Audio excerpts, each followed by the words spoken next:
নমস্কার বন্ধুরা, আজকে আবার একটা রেসিপি নিয়ে চলে এলাম। রোজকারের একঘেয়ে ডাল খেতে খেতে তোমরা বোর হয়ে গেছো? এই ডাঁটার সময় এইভাবে ডাঁটা দিয়ে ডাল খেয়ে দেখো, আশা করি ভালো লাগবে। তো চলো দেখে নেওয়া যাক। প্রথমে দেখো, আমি অনেকটা ডাল শুধু কড়াইয়ে ভেজে নিচ্ছি। ওখান থেকে পরিমাণ মতন নিয়ে নেব। তারপর ভালো করে ধুয়ে সেদ্ধ হতে দিলাম।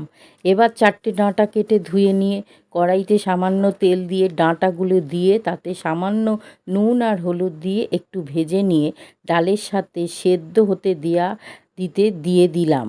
এদিকে একটা বাটিতে পরিমাণ মতন হলুদ, জিরে, লঙ্কা একটু জল দিয়ে গুলিয়ে রেখে দিলাম। এবার কড়াইতে 1.5 চামচের মতন তেল দিয়ে গোটা জিরে, একটা তেজপাতা, একটা শুকনো লঙ্কা ফোড়ন দিয়ে নেড়ে সুন্দর গন্ধ বেরোলে সেদ্ধ করা ডাঁটা দেওয়া ডাল কড়াইতে ঢেলে দিলাম। এবার পরিমাণ মতো নুন আর একটু চিনি আর সামান্য আদা গ্রেট করে দিলাম। এবার কিছুক্ষণ ফুটতে দিলাম, 8 মিনিটের মতন। তারপর একটু ঘি দিয়ে নামিয়ে নিলেই ডাঁটা দেওয়া ডাল রেডি।